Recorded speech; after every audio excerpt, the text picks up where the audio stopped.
আসসালামু আলাইকুম গাইস, আজকে খুবই ইন্টারেস্টিং একটি ব্লগ শেয়ার করব। তো ভিডিওটি অবশ্যই শেষ পর্যন্ত দেখবেন, আর ভালো লাগলে একটি লাইক অবশ্যই দিবেন। তো শুরুতে আম্মু একটু ঘরে পরিষ্কার করে নিচ্ছিল সব কিছু, তারপর ঘরটাকে ভালো করে গুছিয়ে নিচ্ছিল। তারপর খাওয়ার জন্য যা যা আয়োজন দরকার তার সব কিছুই রেডি করে নিচ্ছিল। দেখুন এখানে গরু মাংস, তারপর ছোটো ছোটো বেগুন, ডাল সব কিছু ভিজিয়ে রেখেছিল। আর সবগুলো উপকরণ নিয়েছে, এখানে চিংড়ি মাছ নিয়েছে। তারপর এখানে ডাল বসিয়ে দিয়েছে। ডালের মধ্যে এখানে কাঁচামরিচ, হলুদ, লবণ, মরিচ, তারপর আদা রসুন বাটা দিয়ে দিয়েছে, দিয়ে বসিয়ে দিয়েছে। এবার একটি প্যানের মধ্যে তেল ব্রাশ করে নিয়েছে, তারপর মতন তেল দিয়ে এলাচ, দারচিনি, তারপর তেজপাতা দিয়ে পেঁয়াজ কুচি দিয়ে দিয়েছে। দেওয়ার পর পেঁয়াজগুলোকে ভালো করে একটু ভেজে নিচ্ছে। আর আমি সবগুলো ভিডিও একসাথে দেখাচ্ছি, তার জন্য সব কিছু ডিটেলসে বলতে পারছি না। তো এখানে ভালো করে পেঁয়াজটাকে হালকা ব্রাউন কালার পর্যন্ত ভাজার পর আদা রসুন বাটা দিয়ে দিচ্ছে।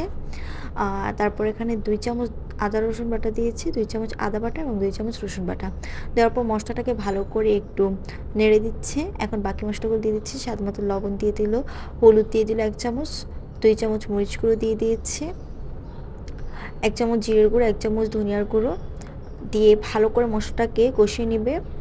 আর এই যে দেখুন এখানে স্বাদ মতো একটু লবণ দিয়ে দিচ্ছি, দিয়ে এরপরে মশলাটাকে ভালো করে কষিয়ে নিচ্ছি। মশলাটার উপর যখন তেল ভেসে আসবে তখন গরু মাংসটাকে দিয়ে দিয়েছি। দেওয়ার পর ভালো করে মশলাটার সাথে সব কিছু মিক্স করে নিচ্ছে। আর এখন একটু ঢেকে দিচ্ছি। এদিকে ডালটা হয়ে যাচ্ছিল। ডালের মধ্যে ফোড়ন দেওয়ার জন্য এখানে পেঁয়াজ আর রসুন দিয়ে দিয়েছে, আর এখানে আলু দিয়েছে। আর এখন আলাদা একটি পাত্রের মধ্যে তেল দিয়ে দিল। দেওয়ার পর এখানে ছোটো বেগুনগুলো যেগুলো ছিল, ছোটো বেগুনগুলোকে দিয়ে দিয়েছে ভাজার জন্য। অনেক কিউট লাগছিল বেগুনগুলো, তাই না? তো এখন এখানে দিয়ে দিয়েছে 1 চিমটি লবণ আর হাফ চামচ হলুদ গুঁড়ো দিয়ে ভালো করে ভেজে নিয়েছে বেগুনগুলোকে। ভাজার পর উঠিয়ে রেখে দিচ্ছে।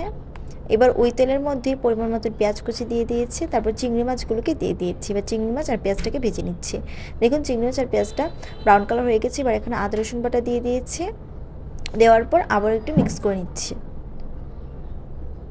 এখন এখানে পরিমাণ মতো একটু পানি দিয়ে দিয়েছে, আর লবণ দিয়ে দিয়েছে, হলুদের গুঁড়ো দিয়ে দিয়েছে, মরিচের গুঁড়ো দিয়েছে, এখানে 1 চামচ করে দিয়ে দিচ্ছে, আর একটু জিরের গুঁড়ো দিয়ে দিয়েছে। দেওয়ার পর যে বেগুনগুলো ছিল এই বেগুনগুলোকে উপর দিয়ে দিয়েছে। এবার কিছুক্ষণ রান্না করে নেবে।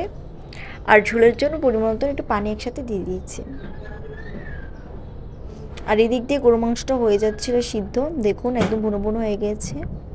এই পর্যায়ে আবার ঝোলের জন্য একটু পানি এখানে দিয়ে দিয়েছি, যেন মাংসটা ভালো করে সিদ্ধ হয়েছে। আর লাস্ট পর্যায়ে এখানে কাঁচামরিচ দিয়ে দিয়েছি ফ্লেভারের জন্য, আর 1 চামচ গরম মশলা গুঁড়ো দিয়ে দিয়েছি। আর দেওয়ার পর আরেকটা প্যানের মধ্যে পরিমাণ মতো তেল দিয়ে দিয়েছে, দিয়ে পেঁয়াজ কুচি দিয়ে দিচ্ছে, আর এখানে রসুন কুচি দিয়েছে, তারপর কাঁচামরিচ দিয়ে দিয়েছে, আর এখানে শাকগুলো দিয়ে দিয়েছে।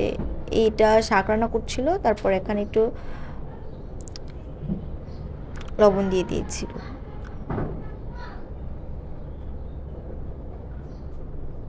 আর এইদিকে দেখুন এই ফাঁকে সব কিছু রান্না কমপ্লিট হয়ে গিয়েছে। কালারগুলো কতটাই আমি লাগছিল। এখানে 4 রকম রান্না হয়ে গিয়েছে। আর এই তো আজকের ভিডিওটা এতটুকুই। আর কালারগুলো দেখুন কতটাই আমি লাগছে। সব ভালো থাকবেন। আল্লাহ হাফেজ।